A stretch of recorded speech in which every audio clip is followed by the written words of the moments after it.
네, 강박과 히스테리가 둘 다 올 수 있나요? 네, 그 댓글로 제가 달아드리긴 했는데 둘 다 올 수 있습니다. 그리고 둘 다 오는 게 자연스럽습니다.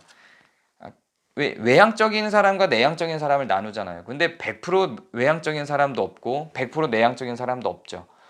외향 90, 내향 10. 어떤 사람은 외향 60, 내향 40. 어떤 사람은 외향 30, 내향 70. 뭐 이렇게 되겠죠. 사람마다 다른데 어느 쪽으로 좀 더 기울어져 있느냐에 따라서 외향과 내향을 구분하는 거죠. 그런 것처럼 강박과 히스테리도 사람마다 다 갖고 있어요. 강박 성향도 있고 히스테리 성향도 있습니다. 교리 분석적 입장에서만 강박과 히스테리를 구분을 해보자면 강박은 타자에게 맞추는 거예요. 사회적 규칙에 맞추는 거예요. 그게 강박이에요. 그래서 질서를 반드시 지켜야 되고요. 타자의 눈치를 좀 보게 되고요.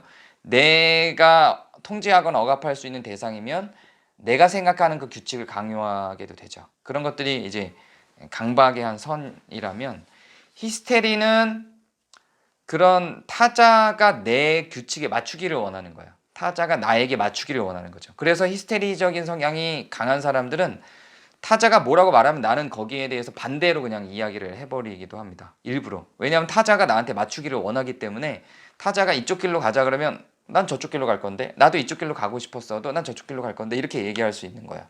그래서 히스테리적인 성향이 강한 사람은 저 사람이 나한테 맞추고 있는지를 확인하고 맞추기를 원하게 되죠. 그리고 강박성형과 히스테리 성향은 근본적으로는 좀 극단적으로는 멀어져 있죠. 교리 분석 입장에선 이렇게 설명을 하고 정신 분석 입장에서는 강박은 내가 사회적 규율, 사회적 욕망의 하나 되려고 하는 것. 히스테리는 내가 욕망, 타자의 욕망의 대상이 되려고 하는 것. 이렇게 설명해요.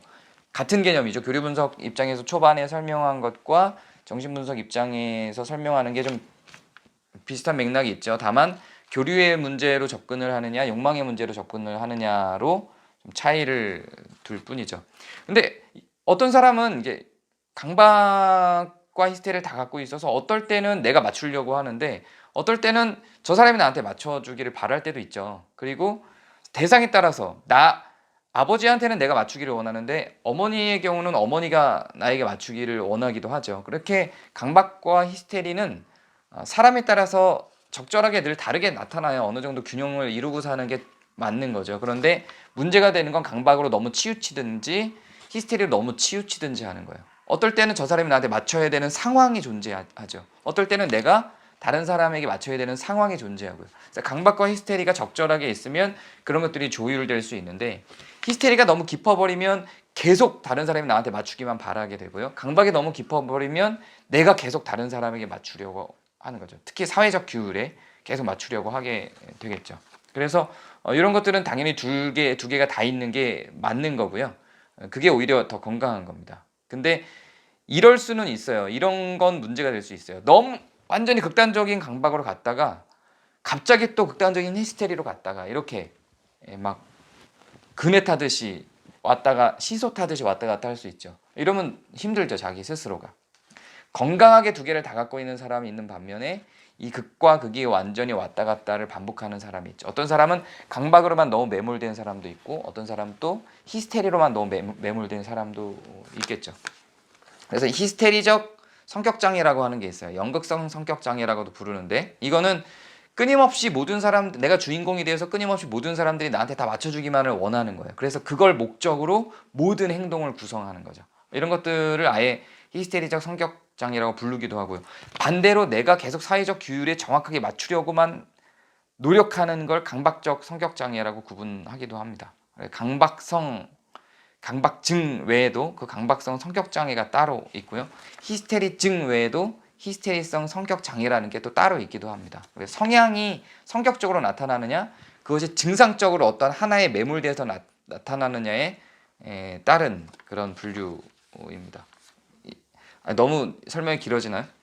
강박증은 그게 증상으로만 나타나는 건 어떤 하나에만 매몰되는 거예요. 가스를 계속 잠그려고 한다든지 시간과 정리정돈에 너무 매몰된다든지 이런 거는 이제 강박증이 되죠. 근데 강박성 성격 장애는 내가 어떤 규율을 지키려고 하는 성격적 어떤 그런 과도함을 갖게 되는 거예요. 좀 다르지만 어쨌든 강박은 내가 타자에게 사회의 규율에 맞추려고 하는 것이고, 히스테리는 타자가 혹은 사회적 규율이 나에게 맞추도록 하는 거죠. 둘 다 적절하게 필요에 따라서 사용할 수 있는 게 더 건강한 겁니다. 양극단을 오가는 것도 조금 치료가 필요하거나 변화가 필요하고요. 어떤 한쪽으로 완전히 매몰되는 것도 변화가 필요합니다. 네, 외부 강의를 요청하거나 물어보시는 분들이 꽤 많았는데요. 네, 외부 강의를 하죠. 외부 강의하고 외부 이 감정학교나 대화학교를 외부 기관에서 프로그램을 진행하기도 합니다. 하는데 지금은 이제 코로나 시즌이라서 잘 안 하고 있어요. 뭐 마스크 쓰고도 한번 가서 해보기도 해봤는데 확실히 제가 좀 힘들기도 하고 그리고 그 프로그램 자체에 대한 효과도 좀 덜해서 강의 위주가 되더라고요. 다양한 활동들의 제약을 아무래도 받다 보니까 지금 코로나 기간 동안은 안 하고 있습니다.